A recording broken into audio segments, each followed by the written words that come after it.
Imagine a house like any other, nestled in an everyday suburb.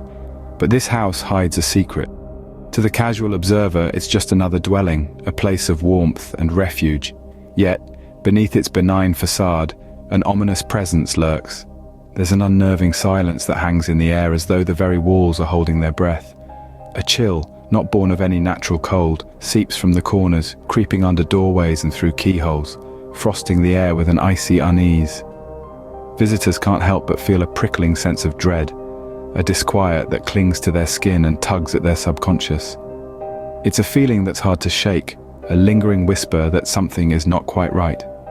As the sun's last rays fade, the house seems to stir. Doors creak, floorboards groan, and the darkness swells as if the building itself is awakening. The night draws in, and the house's dark secret stirs in the shadows. Enter our protagonist, a daring individual with a curiosity that often leads to extraordinary discoveries. A chill runs down their spine as they step into the house, the air thick with a sense of unspoken dread. As they journey deeper, their senses are heightened, noticing the small, eerie details that make the hair on the back of their neck stand up. The house seems to breathe, exhaling cold spots that make their skin goosebump. An old clock ticks louder than it should, its echo bouncing off the walls, creating an unnerving symphony of time. The whispering sounds that seem to come from nowhere yet everywhere are an invisible chorus, singing a song of silent warnings. Objects, untouched, move on their own, adding to the chilling symphony of the house. The protagonist's heart pounds in their chest, a drum echoing their growing fear. Something is wrong, very wrong, and they can feel it in their bones. As night descends, the house reveals its true character.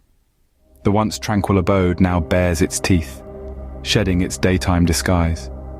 The protagonist, trapped in this chilling transformation, becomes the unwilling witness to a macabre theater of the supernatural. With each passing moment, the paranormal activities intensify. Disembodied voices whisper through the corridors, their chilling tones echoing off the cold, hard walls. These spectral sounds, unintelligible and relentless, seem to be calling out, pleading, warning. Shadowy figures flit around the corners of their vision, like dark specters playing a game of hide and seek. A fleeting glimpse here, a swift movement there, enough to keep the heart pounding and the senses on edge. Unseen hands reach out in the darkness, touching them when least expected. A brush against the skin, a tug at the clothes, a push in the back, each touch a stark reminder that they are not alone. As the fear and tension mount, the protagonist stumbles upon the house's horrific past. This was no ordinary home. It was a stage for a gruesome crime, a dark act that left a stain, not just on its walls, but on the very soul of the building. Now the chilling realization dawns. The house is not just haunted, it's a prison for something evil. This is not a place where the dead simply linger. This is where they serve their sentence, bound by the chains of their unspeakable deeds. Our protagonist, now gripped by fear, decides to flee. But the house has other plans. This is not a mere building of bricks and mortar, but a living, breathing entity, cloaked in an eerie shroud of malevolence. The walls seem to pulse with an unseen heartbeat, the doors and windows, once so familiar, now twist and contort in an uncanny dance of dread.